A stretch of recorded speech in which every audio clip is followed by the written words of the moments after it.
الناس اللي بتحط تليفونها في الرز بعد ما يقع في الميه، احب اقول لك ان دي اكبر اكذوبه الصين روجت ليها علشان احنا نصدق الاكذوبه دي ونقلدهم. وللاسف اغلب 90% من التليفونات دي ما بتتصلحش، بتجيلي بعد يوم او 2 أو 3 يقول لي ده كان شغال معايا بس بعد كده ابتدى يضلم يقطع.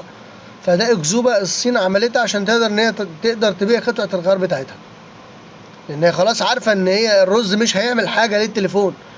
انت التليفون ركنته في رز او من غير رز الميه هتنشف مع الوقت، بس لما تنشف هيحصل ايه؟ الميه عندنا فيها ملح زياده فبيتفاعل مع النحاس، بيدوب بقى الكونفرتات بتاعت الشاشات، الكونفرتات بتاعت الشحن والسوكتات، الايسات الصغيره، بيدمر لك تليفونك. فانت بتصدق وتحطه في الرز، وما يجيش حد يقول لي اصل هو فعلا انا حطيته في الرز وبقى كويس. لا، يبقى كده الميه اللي دخلت ما كانتش كتير، يا دوبك طايله بس الحواف بتاعت البلاستيك، ما لحقتش تخش تعمل مشكله في الجهاز. فانت بعد اذنك لما يحصل معاك انك تليفونك وقع في الميه، تنزل لاقرب فني ليك.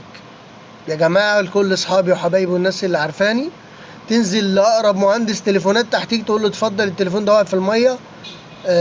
انت اول حاجه تعملها تفصله من الشحن، ما تخلوش شغال، دي اول حاجه. طب لو الراجل الفني بعيد عنك، انت كل اللي بتعمله بسشوار سخن، وتبدا بقى تشفط من ناحيه السوكت كده، تشفط الميه اللي دخلت له من ناحيه السماعه اللي فوق والسماعه اللي تحت والسوكتات، وتبدا بقى سشوار جامد سشوار جامد لفتره حوالي 10 دقايق ربع ساعه. وبعدين تطلع بيه الفني وهو مفصول، وما تشغلوش، ما تشغلش دماغك وتشغله، انت بتدمره. لو شغلته هتروح للفني بادوات التنظيف اللي عنده، هيقدر ان هو ينظف الجهاز قبل ما الجهاز يوصل لمشكله كبيره. لان اغلب الاجهزه بتجيني في الشغل عندي يقول لي انا حطيته في الرز يوم وبرده الجهاز ما ظبطش. ما هو مش هيظبط يا حبيبي، الرز ده مش هيخش يطلع الميه من جوه ويصلح الايسات وينظف الملح اللي موجود، مش هيعمل كده الرز. انتوا عندكم اعتقادات غريبه، الواحد اصلا بصراحه يعني مش عارف يرد عليها، مش عارف يقول لكم ايه. فبيبقى من جواه يعني مش عارف يرد، هيقول لكم ايه؟